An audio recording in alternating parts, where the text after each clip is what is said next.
우리 함께 말씀 보도록 하겠습니다. 마가복음 6장 45절에서 52절까지 말씀입니다. 마가복음 6장 45절에서 52절까지의 말씀입니다. 본문 말씀을 제가 봉독하겠습니다. 예수께서 즉시 제자들을 재촉하사 자기가 무리를 보내는 동안에 배 타고 앞서 건너편 벳세다로 가게 하시고 무리를 작별하신 후에 기도하러 산으로 가시니라. 저물매 배는 바다 가운데 있고 예수께서는 홀로 무태에 계시다가 바람이 거스름으로 제자들이 힘겹게 노젓는 것을 보시고 밤 사경쯤에 바다 위로 걸어서 그들에게 오사 지나가려고 하시매 제자들이 그가 바다 위로 걸어오심을 보고 유령인가 하여 소리지르니 그들이 다 예수를 보고 놀람이라. 이에 예수께서 곧 그들에게 말씀하여 이르시되 안심하라 내니 두려워하지 말라 하시고 배에 올라 그들에게 가시니 바람이 그치는지라. 제자들이 마음에 심히 놀라니 이는 그들이 그 떡 떼시던 일을 깨닫지 못하고 도리어 그 마음이 둔하여 졌음이로라. 아멘. 아멘입니다. 금은 풀물을 지나 순금이 되고 철은 담금질을 통해서 더욱 단단한 강철이 되지요. 풀무불은 고통이고 담금질은 아픔이지만 이 고통과 아픔이 금과 철을 성장케 합니다. 이 땅을 살아가며 정말 부인할 수 없는 사실 중에 하나는 우리가 겪는 고난과 고통이 때로는 유익이 될 수도 있다는 것이죠. 가령 포인세티아라는 나무를 아십니까? 크리스마스 시즌에 우리 강대상 앞에 놓이는 붉은 꽃들이 있죠. 그것이 포인세티아예요. 이 포인세티아를 키울 때 중요한 것이 바로 어둠입니다. 꽃을 피워내는데 어둠이 필요하다니 신기하죠. 이 포인세티아는 어둠이 반드시 필요합니다. 하루에 적어도 14시간 이상 완전한 어둠이 주어져야만 꽃잎이 붉게 물들고 이파리가 제대로 자랄 수 있다고 하네요. 만약 어둠이 주어져야 하는 밤에 조금이라도 빛이 스며들면 꽃잎이 붉게 물들지도 않을 뿐더러 이파리까지 쉽게 상해버린다고 합니다. 결국 칠흑 같은 어둠의 시간이 이 꽃을 아름답고 건강하게 피워내는 가장 중요한 장양분이 된다는 것입니다. 우리의 삶도 이와 비슷합니다. 하나님은 우리를 믿음의 사람으로 건강하고 또한 아름답게 키워내기 위해서 때론 우리의 삶에 어둠의 시간을 허락하실 때가 있습니다. 고난이라는 어둠 속에 잠시 우리를 두심으로 말미암아 겉으로 보기엔 고통 같아 보이지만 실상 그 속에 하나님은 믿음과 신앙의 아름다운 성장을 만들어내고 계신다는 말씀입니다. 이에 시편 119편의 저자가 우리를 향해 이렇게 말해줍니다. 우리가 다 아는 말씀인데 우리 한번 시편 119편 71절 말씀 볼까요? 고난당한 것이 내게 유익이라 이로 말미암아 내가 주의 율례들을 배우게 되었나이다. 고난당한 것이 내게 유익이라. 사랑하는 성도님들, 삶에 주어진 고난이라는 풍랑을 통해서 아름다운 신앙의 열매를 피워내는 저와 우리 모두가 되었으면 좋겠습니다. 우리와 함께 하시는 주님이 어떤 분이십니까? 이분은요, 칠흑 같은 우리의 어둠을 아름다운 꽃잎으로 피워내시는 좋으신 주님입니다.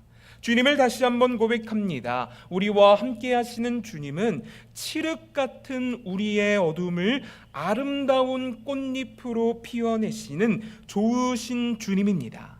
이 주님이 우리 안의 어둠을 밝혀주실 그날을 소망하며 살아갑시다. 오늘 우리가 함께 읽은 본문 말씀은 풍랑을 만난 제자들의 모습을 보여줘요. 본문의 배경이 되는 갈릴리 호수는 호수임에도 불구하고 엄청난 크기 때문에 바다로 불리기까지 했던 호수입니다.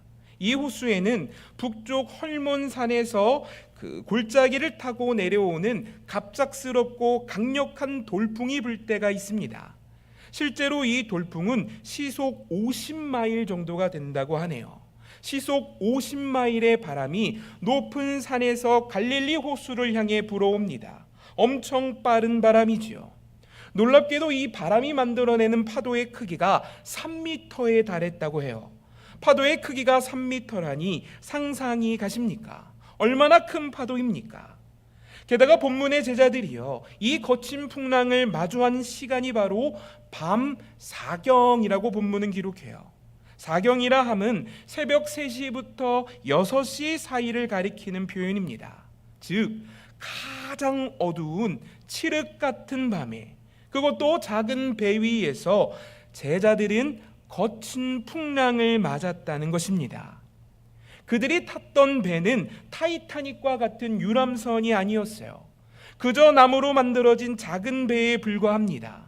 그들을 향해 밀려오는 파도는 3m에 달하는 엄청난 파도, 그들이 마주한 바람은 시속 50마일에 달하는 강력한 돌풍이었다는 말씀입니다.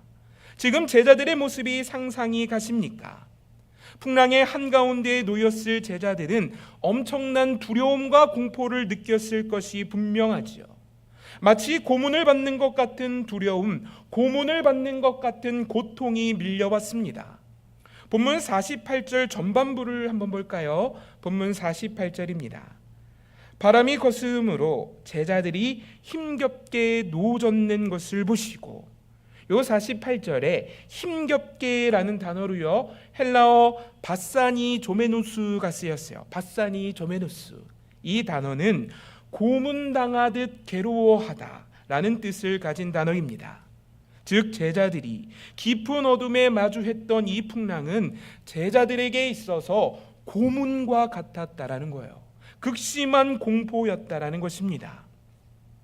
헌데 놀라운 것은요, 이 풍랑 가운데로 제자들을 보내신 이가 그들을 사랑하는 주님이었다는 사실입니다.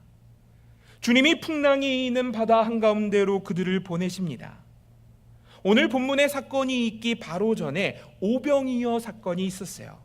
제자들은 물고기 2마리와 떡 5개로 5,000명을 먹이시는 능력의 주님을 경험하게 됩니다. 이곳에서 예수의 능력을 경험했던 무리들은 예수님과 제자들께 환호했지요. 요한복음 표현에 따르면 오병이어 사건이 있던 후에 예수님을 무리들이 그들의 임금으로 삼으려 하였다고 기록해요. 즉 바로 전에 제자들은 승리의 현장에서 최고의 기쁨과 만족을 누리고 있었다는 것입니다. 사람들의 박수와 환호성이 쏟아졌고 제자들의 어깨는 으쓱으쓱해졌겠지요. 기쁨과 충만하며 행복한 자리에 그들은 놓여 있었습니다. 헌데 오늘 45절 말씀이 어떻게 시작합니까? 오병이어 사건이 있은 후 바로 주님이 45절을 통해 어떠한 행동을 명령합니다. 본문 45절을 함께 볼게요. 예수께서 즉시 제자들을 재촉하사 자기가 무리를 보는 동안에 배 타고 앞서 건너편 벳세다로 가게 하시고, 아멘. 예수님이 무엇을 하셨습니까? 즉시 재촉하사 제자들을 배에 태우십니다. 오병이어 기적의 현장에서 사람들의 환호와 박수를 누리고 있는 제자들을 재촉하며 몰아세우듯이 배를 태워 보내십니다. 맞습니다. 제자들은요, 예수님이 가라 하셔서 갔습니다. 예수님이 재촉하며 몰아세우셨기에 배를 띄워 호수로 나간 거예요. 예수님이 가라 하셔서 그 말씀에 순종하여 배를 띄었건만 그 호수에서 마주했던 것이 무엇입니까? 바로 본문의 큰 풍랑이었던 것입니다. 사랑하는 성도님들, 플라센티아 꽃에 어둠을 만들어주는 이유는 꽃을 아름답게 피워내기 위함이라고 말씀드렸어요. 그렇다면 오병이어의 사건을 통해 능력을 베푸셨던 주님이 제자들을 거친 풍랑이 있는 바다로 보내신 이유는 이 풍랑을 통해서 그들 안에 피워내고 싶으신 아름다운 꽃잎이 있으셨기 때문 아니겠습니까? 어두운 풍랑이라는 비닐을 씌우셨다면 이 풍랑을 통해 피워내고 싶으셨던 아름다운 신앙의 열매가 있으셨겠죠. 그토록 좋으신 주님이 제자들을 재촉해서 보냈습니다. 굳이 보내셨고 조금 더 표현하자면 억지로 보내셨어요. 그렇다면 그 이유가 무엇입니까? 풍랑을 통해 가르치고 싶으셨던 것, 그것이 무엇인지 오늘 말씀을 통해 크게 세 가지로 나누어 함께 살펴보기 원합니다. 풍랑 학교를 통해 주님이 가르치고 싶으셨던 것, 첫 번째는 바로 믿음의 연결입니다.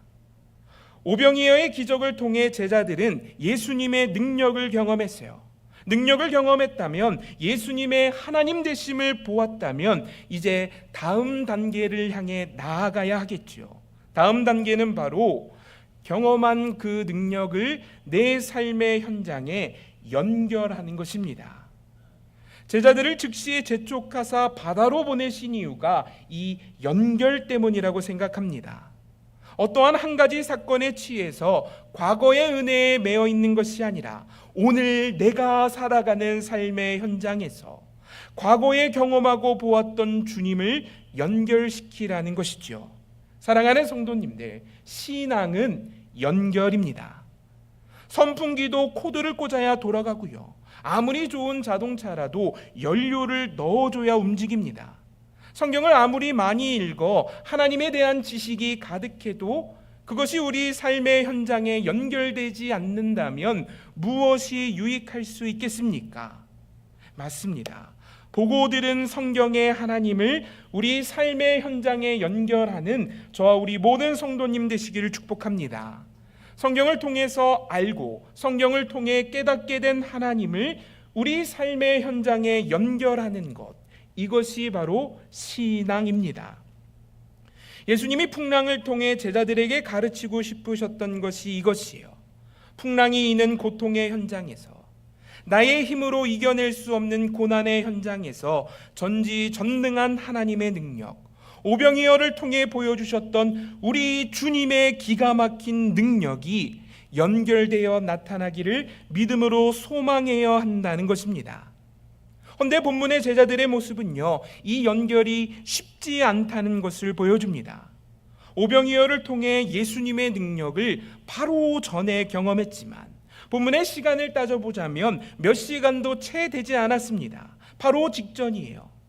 허나 그 능력이 풍랑이 있는 내 삶에 나타날 것은 제자들은 전혀 기대하거나 생각하지 못했지요. 이것을 본문 말씀은 이렇게 표현합니다. 본문 52절 보겠습니다. 본문 52절입니다. 이는 그들이 그 떡 떼시던 일을 깨닫지 못하고 도리어 그 마음이 둔하여졌음이러라. 아멘. 풍랑이 있는 바다에서 고통 속에 노를 짓던 제자들은 바로 앞 반나절 전에 그들이 경험했던 예수님의 능력을 마음이 둔하여져서 기억해내지 못했다는 것이에요. 예수님을 생각하지 못했다는 것입니다. 근데 놀랍게도요, 그럼에도 그러한 제자들을 향해 바다를 걸어오신 예수님을 제자들이 무엇라 말하는지 아십니까? 본문 49절을 보겠습니다. 본문 49절입니다.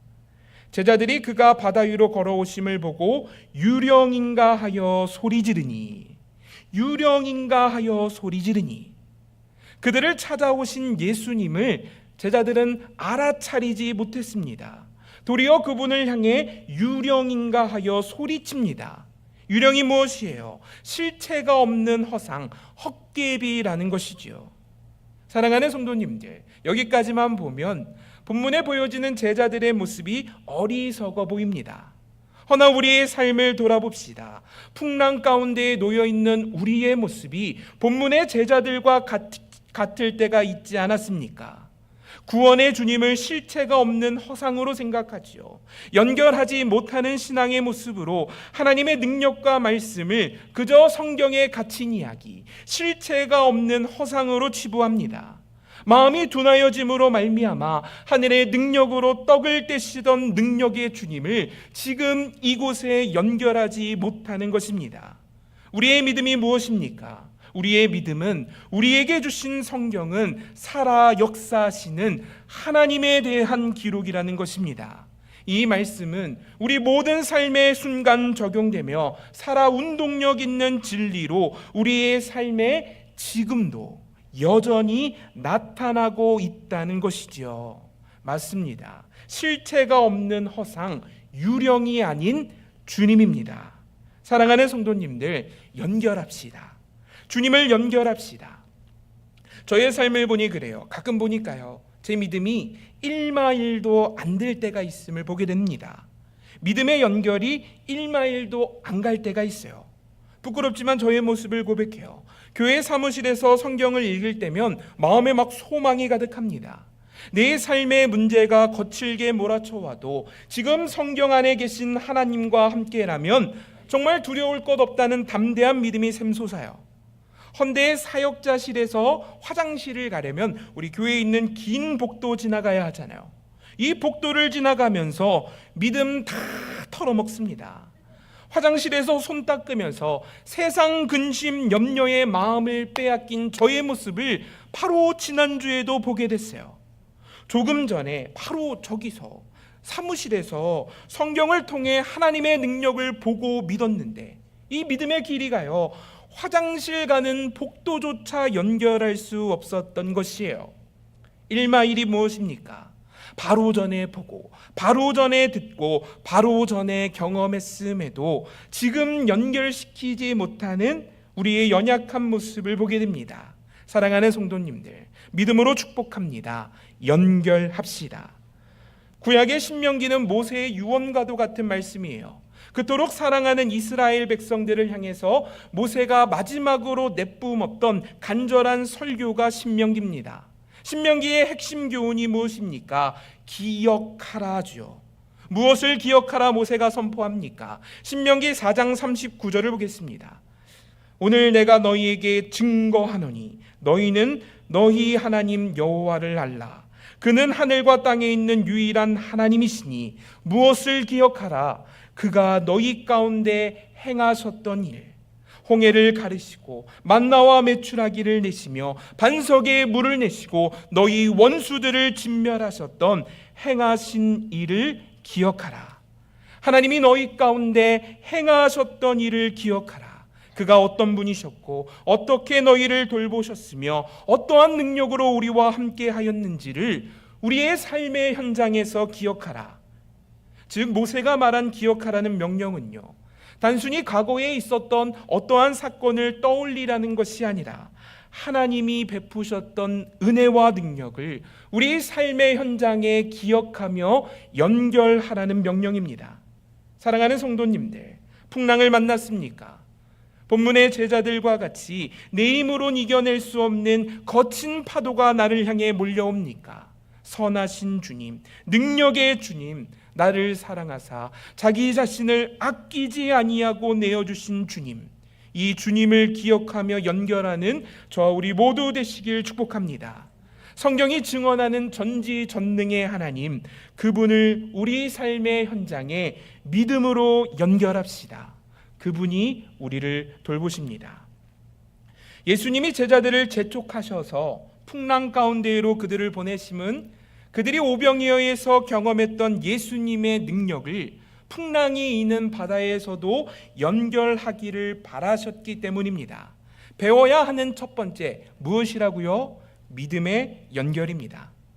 이어서 풍랑을 통해 예수님이 가르치고 싶으셨던 것 두 번째를 함께 살펴보기 원합니다. 두 번째는 바로 주님이 보고 계시고 주님이 지키신다는 교훈입니다. 주님이 보고 계시고 주님이 지키십니다. 사랑하는 성도님들, 고통의 밤을 보내는 우리를 주님이 불꽃 같은 눈동자로 보고 계셔요. 본문 48절 말씀을 다시 보겠습니다. 본문 48절입니다. 바람이 거스름으로 제자들이 고문당하듯 힘겹게 노젓는 것을 주님이 보시고, 본문이 무엇라 기록합니까? 보고 계시다고 기록합니다. 제자들이 힘겹게 노젓는 모습을 주님이 보고 계시어 그리고 주님이 지키십니다. 불꽃 같은 눈동자로 살피십니다. 사랑하는 성도님들, 주님이 나를 보고 계신다는 것이 얼마나 큰 위로의 말씀입니까? 때론 부모는요, 자녀의 성장을 위해서 자녀를 고통 가운데 내버려 둘 때가 있습니다. 허나 결코 눈을 떼지는 않습니다. 지켜보고 있고 살펴보고 있다가 선을 넘는 위험이 몰려올 때면 힘있는 손을 내밀어서 자녀를 지켜주지요. 우리를 향한 주님의 마음도 이러합니다. 우리를 지켜보고 계시는 주님은 우리가 마주한 풍랑이 결코 우리를 삼키도록 내버려 두지 않으십니다. 아무리 거친 풍랑이 일어도, 아무리 대단한 사건을 만나도 이 고난이 우리를 삼켜 패망에 이르도록 방치하는 분이 아니라는 말씀입니다. 사랑하는 성도님들, 힘있게 선포합니다. 주님이 내버려 두지 않으십니다. 이것을 바울은 이렇게 설명해요. 우리 다 아는 말씀이니까 한번 본문 말씀을 우리 한 목소리로 함께 읽어볼까요? 고린도전서 말씀인데요, 우리 한 목소리로 읽겠습니다. 우리 믿음의 고백입니다. 시작. 사람이 감당할 시험 밖에는 너희가 당한 것이 없나니 오직 하나님은 미쁘사 너희가 감당하지 못할 시험 당함을 허락지 아니하시고 시험 당할 즈음에 또한 피할 길을 내사 너희로 능히 감당하게 하시는도다. 아멘. 삶의 풍랑이 몰려와 힘이 들 때 저는 이 너희라는 단어에 제 이름을 넣어서 읽었어요. 사람이 감당할 시험 밖에는 윤경이가 당한 것이 없나니 오직 하나님은 미쁘사 윤경이가 감당하지 못할 시험 당함을 허락지 아니하시고 시험 당할 즈음에 또한 피할 길을 내사 윤경이로 능히 감당하게 하시는도다. 이 너희라는 단어에 우리 사랑하는 성도님들의 이름이 있는 줄을 믿습니다. 맞습니다. 감당할 수 없을 때 반드시 구원하시고 더 이상 견뎌낼 수 없을 때 피할 길을 내시는 주님입니다. 이에 거친 풍랑이 몰려와도 이 풍랑이 우리를 결코 삼키지 못합니다. 이에 강한 바람이 불어와도 이 바람이 결코 우리를 고꾸라 때릴 수 없습니다. 주님이 우리를 불꽃 같은 눈동자로 지켜보고 계시기 때문에 우리는 안전합니다. 사랑하는 성도님들, 주님의 시선 안에 우리의 삶이 놓여 있으니 고난 중에도 담대히 살아갈 수 있지 않겠습니까? 우리의 삶이 주님의 시선 안에 있습니다. 이제 막내의 이야기로 예화를 해야 하는데 저희 막내가 지난 금요일에 저를 딱 불어서 앉히더니 아빠 이번이 마지막이야 딱 그랬으나 이제 설교 외화로 쓸 수가 없어요. 나이가 들더니 목회자의 딸로 태어난 숙명을 거절하기 시작했습니다. 하나님이 예화 보따리로 주셨는데 굉장히 아쉽습니다. 아무튼 오늘이 허락받고 사용하는 마지막 예화인데요, 다음부터는 허락받지 못한 예화인데 큰일인 것은 안 쓸 자신이 없어요. 안 쓸 자신이 없어요. 혹 제가 다음에 막내를 예화로 쓰더라도 우리 막내에게는 비밀로 이렇게 해주시기를 부탁드립니다. 아무튼 예전에 제가 다니던 신학교에 수영장이 있었는데요, 이 다이빙도 하고 스킨스쿠버도 할 수 있는 수영장이어서 수심이 굉장히 깊었습니다. 최고 깊은 곳의 수심이 4m 60이나 되는 굉장히 깊은 수영장이었어요. 얼마나 깊고 무섭습니까? 헌데 2돌 정도 되었던 저희 막내가요, 다이빙 때에서 기가 막히게 뛰었습니다. 앞으로 뛰고 뒤로 뛰고 앉아서 뛰고 서서 뛰고 굴러서 뛰고 수영도 제대로 못하고 키도 작은 아이가 두려움 없이 물을 향해 뛰어들 수 있었습니다. 나중에는 보니까요, 자기 다이빙 하기 전에 아빠 이거 까줘 그래요. 저희 막내는 안에서 뭐가 나오면 다 까는 거였거든요. 그래서 카시트에서 까줘, 잠바를 까줘, 이 라이프 자켓을 까줘. 근데 왜 까냐면 더 깊이 들어가려고, 다이빙할 때 깊숙이 들어가 보고 싶어서 이 구명조끼를 까달라는 거예요. 어떻게 이렇게 담대할 수 있었습니까? 담대할 수 있는 이유가 무엇입니까? 아버지가 보고 있기 때문입니다. 제가 지켜보고 있기 때문에 담대히 물을 향해 뛰어들 수 있었습니다. 뛸 때마다요, 저를 불러요. 아빠 하고 뛰고, 아빠 하고 뛰고, 아빠 하고 뜁니다. 아빠가 나를 보고 있는지 그 시선을 확인하고 아버지의 시선 안에서 뛰는 거예요. 아버지의 시선이 나를 향할 때 담대할 수 있음을 고백합니다. 오늘 본문의 풍랑 사건을 요한복음도 동일하게 기록합니다. 요한복음의 기록에 보면 풍랑이 있는 바다로 베드로가 뛰어들지요. 정말 우리 배사도, 배형님 진짜 믿음이 대단합니다.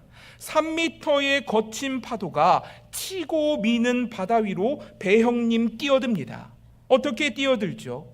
주님이, 내 사모하는 주님이 나를 보고 계시기 때문에 주님 의지하여 뛰어들 수 있었던 것입니다.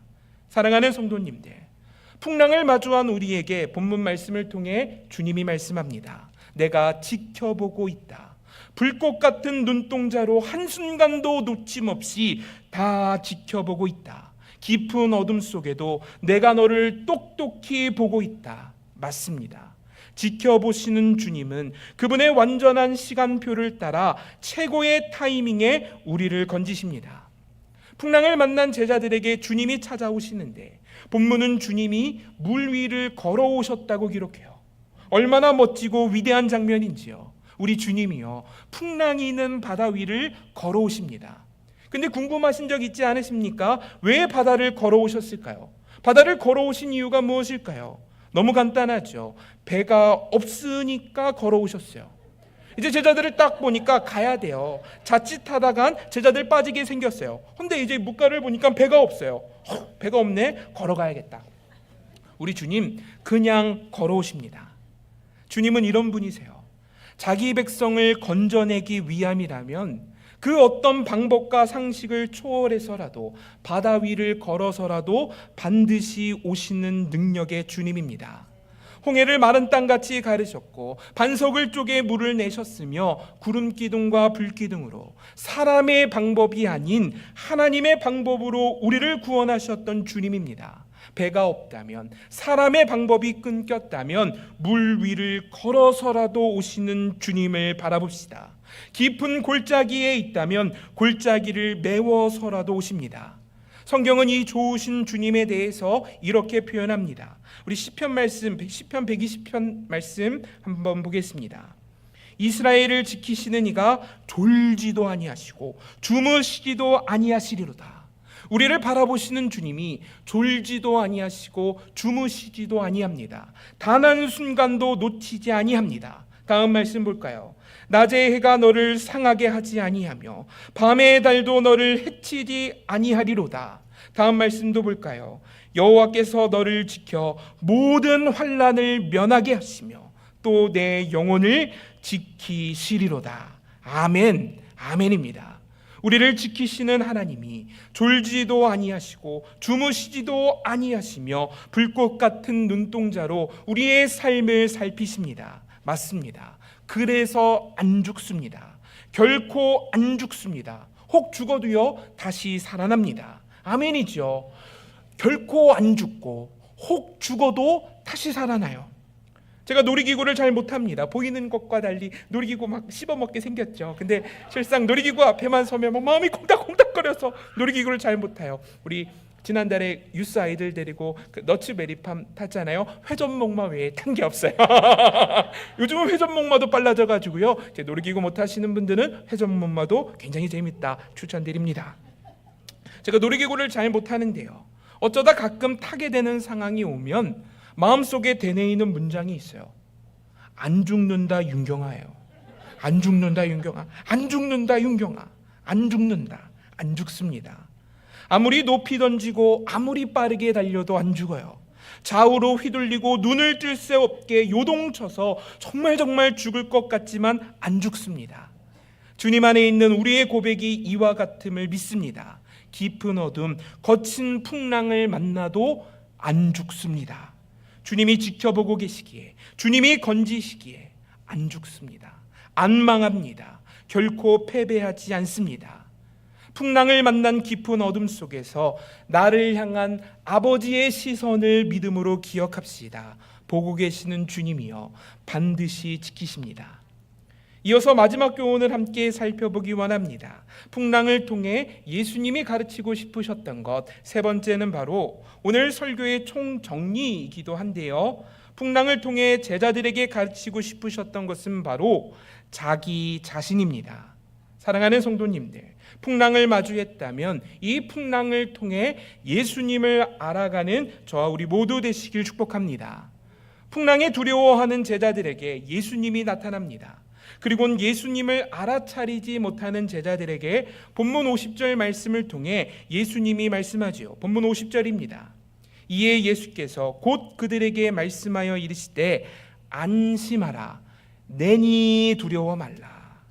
내니 두려워 말라. 내가 너희와 함께한다. 나와 함께라면 이 풍랑이 결코 너희를 삼키지 못할 것이다. 주님은 이 풍랑을 잠잠케 하시는, 그들을 구원하기 위해서라면 바다 위까지도 걸어오시는 자신의 뜨거운 사랑, 전지전능한 능력, 그분의 한량없는 자비하심을 제자들에게 가르쳐 주었습니다. 사랑하는 성도님들, 주님의 말씀을 기억합시다. 내니 두려워 말라. 너를 사랑하는 내가 너를 보고 있으니 풍랑 속에도 두려워 말라. 그런데 오늘 본문을 보면 조금 이상한 것을 발견하게 돼요. 우리 혹 찾으신 분이 계십니까? 저는 조금 어색한 부분을 발견했어요. 본문 48절 말씀을 한번 볼까요? 본문 48절입니다. 본문 48절, 다음에 아마 있었을 텐데 본문 48절입니다. 바람이 거스름으로 제자들이 힘겹게 노젓는 것을 보시고, 여기까지는 괜찮지요. 제자들이 고문당하듯 힘겹게 노젓는 것을 보셨어요. 그리고 밤 사경에 바다 위로 걸어서 그들에게 오셨어요. 여기까지도 괜찮지요. 깊은 밤에 아무것도 보이지 않았지만 예수님은 제자들을 분명히 보고 계셨고 그들에게 찾아오셨습니다. 문제는 그 다음이에요. 그들에게 오사 어떻게 하신다고요? 지나가려고 하시며, 무엇 하신다고 합니까? 지나가신답니다. 힘겹게 노젓는 제자들을 보시고는 너네 바쁘구나. 아이고 내가 시간을 잘못 정해서 왔네. 다음에 올 테니까 너 열심히 저어서 저기까지 잘 가. 이렇게 하신다는 말씀입니까? 지나가신다는요. 지나가신다니요. 이상하지 않습니까? 그냥 지나가시면 안 되는 상황 아닙니까? WBC 주석은요, 이 예수님이 지나가신다, 이 표현에 대한 아주 적절한 해석을 제시합니다. 여기서 지나가신다라는 표현이요, 구약에 대표적으로 2번 쓰였습니다. 먼저 출애굽기 33장 19절 보겠습니다. 여호와께서 이르시되 내가 내 모든 선한 것을 네 앞에 지나가게 하시고 여호와의 이름을 내 앞에 선포하리라. 이어지는 22절도 볼까요? 내 영광이 지나갈 때 내가 너를 반석 틈에 두고 내가 지나도록 내 손으로 너를 덮었다가. 이 사건을 기억하십니까? 하나님께서 자신의 가득한 영광으로 모세에게 나타나실 때 그 압도하는 영광으로 말미암아 혹 모세가 죽을까 싶어 자신의 손으로 모세를 덮으시고 하나님의 모든 선한 것들을 모세 앞에 지나가게 하셨지요. 하나님의 선한 것이 나타날 때 구약은 이 지나가다라는 표현을 사용했습니다. 또 있습니다. 열왕기상 19장 말씀을 보면 마음이 낙심되었던 엘리야가 하나님 앞에 차라리 죽기를 간구하지요. 얼마나 절망스럽고 얼마나 괴로웠는지 선지자였던 그가 차라리 하나님 내 생명을 취하여 주소서 절망 속에 기도합니다. 깊은 우울과 절망이 그의 마음을 사로잡았던 상황이에요. 허나 하나님은 넘어진 선지자를 다시 일으켜 세워주시죠. 우울과 절망이 그를 삼키도록 방치하지 않았습니다. 절망하고 낙심하고 우울하고 차라리 죽기를 바라는 엘리야에게 하나님은 11절에 이렇게 나타납니다. 여호와께서 이르시되 너는 나가서 여호와 앞에서 산에 서라 하시더니 여호와께서 지나가시는데. 아멘. 낙심한 엘리야를 일으켜 세우실 때 하나님은 영광의 임재로 그의 앞에 지나가셨습니다. 맞습니다. 본문에 예수님이 지나가신다라는 표현은 고통받는 제자들을 무시하고 방관한 채 그들을 그저 내버려 둔다는 것이 아니라 모세에게 그러셨고 엘리야에게 그러셨던 것처럼 하나님의 가득한 영광으로 그들 가운데 임재하신다는 말씀입니다. 즉 지나가신다는 것은 풍랑을 만난 우리 가운데 영광으로 임재하신다는 것이고, 즉 지나가신다는 것은 괴로운 우리 삶의 현장 가운데 능력으로 나타나신다는 말씀입니다. 사랑하는 성도님들, 풍랑을 통해 예수님을 배워갑시다. 그가 나타나십니다. 우리가 마주한 풍랑은 밤이 새도록 우리를 괴롭게 하는 고통의 제목일 수 있습니다. 허나 우리는 이 풍랑을 통해 그의 사랑을, 그의 자비를, 그의 능력을, 그의 영광을 배울 수 있음을 기억합니다. 이 풍랑 인하여 더 빨리 갑니다. 삶에 불어오는 모진 바람을 타고 예수님께 더 가까이, 예수님께 더 깊이, 예수님께 더 빨리 나아가는 저와 우리 모두 되시기를 축복합니다. 말씀을 마치며 제 삶에 주어졌던 작은 풍랑을 잠깐 나누어 보려고 합니다. 제가 20살이 되었던 해의 가을, 정신을 바짝 차리는 전화를 하나 받게 돼요. 어떠한 전화였냐면 아버지가 하반신 마비가 되셨다는 전화입니다. 얼른 집에 들어가서 아버지를 배웠어요. 어제까지도 잘 걸으셨던 아버지는 하반신 마비가 되어 계셨습니다. 건들 수 없는 통증이 밀려오셨던 것 같아요.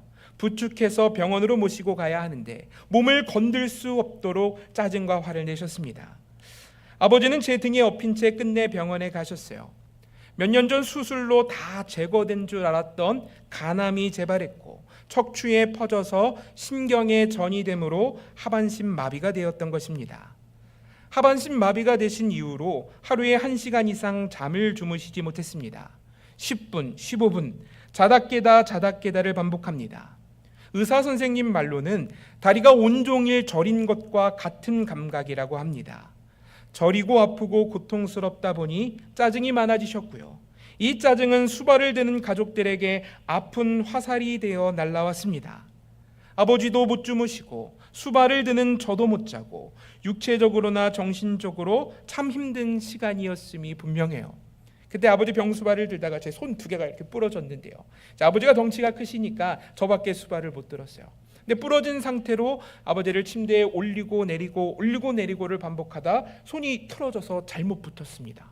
이제 병원에 있으니까 병원 진료 받았더니 이 부러뜨리고 다시 맞춰야 된다 하더라고요. 부러뜨리고 간호사들이 매달려서 생뼈를 부러뜨려서 다시 맞췄어요. 그리고 또 아버지 병수발을 들었는데 뭐 안 써야 제대로 붙죠. 또 쓰니까 또 이렇게 거꾸로 이렇게 붙어버렸어요. 그래서 다시 부러뜨리고 다시 붙였어요.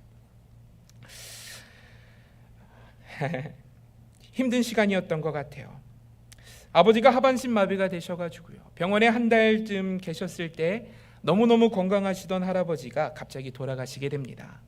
아침 식사를 같이 했는데 저녁에 하나님의 부르심을 받게 되셨어요.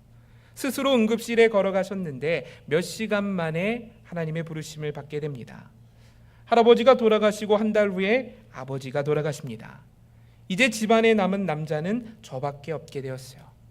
안 좋은 일은 항상 겹쳐서 일어나지요. 아버지가 돌아가시고 얼마 지나지 않아서 사기당한 것을 깨닫게 됩니다. 세금을 내기 위해서 큰 빚을 져서 이 돈을 아버지께서 살아생전에 지인이었던 법무사에게 주었습니다. 그런데 법무사가 이 돈을 들고 도망을 친 거예요. 이 사실을 집에 날라온 압류 딱지를 보고 알게 됐습니다. 너무 황당하죠. 할아버지와 아버지를 잃은 지 얼마 되지 않아서 사기를 당했고 큰 빚을 떠안게 되었습니다. 은행에서 대출을 받아가지고요, 세금을 내야 하는데 그때 제 나이가 한국 나이로 자그만치 20살, 미국 나이로 19살, 미성년자다 보니까 은행에서 대출을 해주지 않았어요. 근데 대출해 주시는 은행 직원이 말해주기를 미성년자도 결혼하면 대출 받을 수 있다 하시더라고요. 그래서 얼른 그날 가서 혼인신고하고 다음날 은행 가서 대출을 받았습니다. 풍랑은 사방에서 불어옵니다. 멈출 기미가 없습니다. 집안 할아버지들 25명이 모여서 저를 합심해서 고소합니다. 평소에는 그렇게 다투시더니요, 이럴 때는 또 한마음이 됩니다. 분묘기지법이라고 들어보셨나요? 제사를 지내지 않는 장손에게 장손의 권위를 빼앗을 수 있는 법입니다.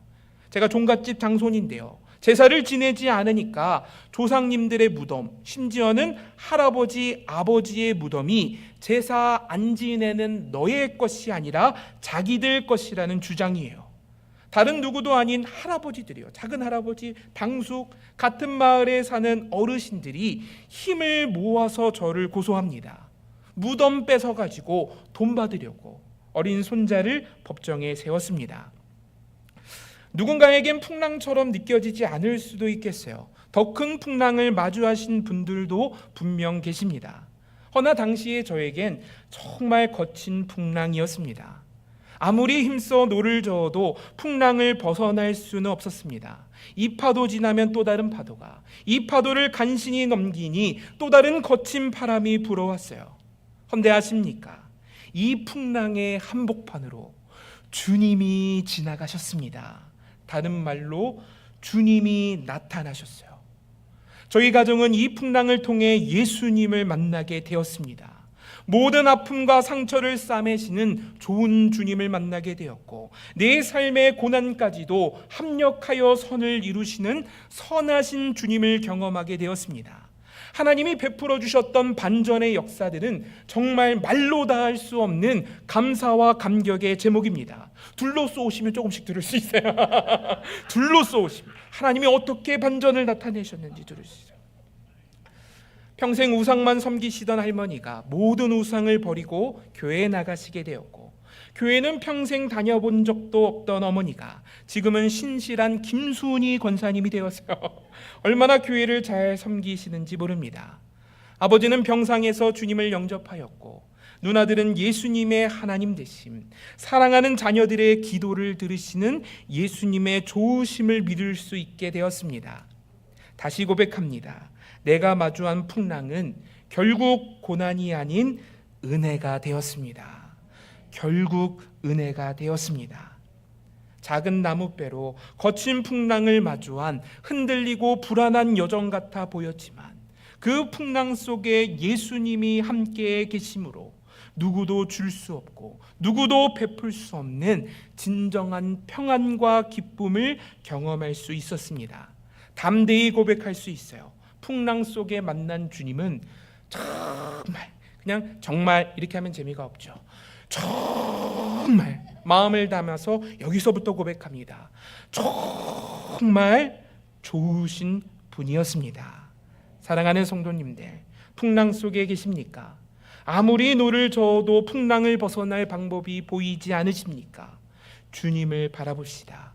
풍랑 속에 나타나 제한 없는 능력으로 우리의 구원이 되어주시는 주님, 이 주님을 경험하는 저와 우리 모든 성도님 되시기를 간절히 축복합니다.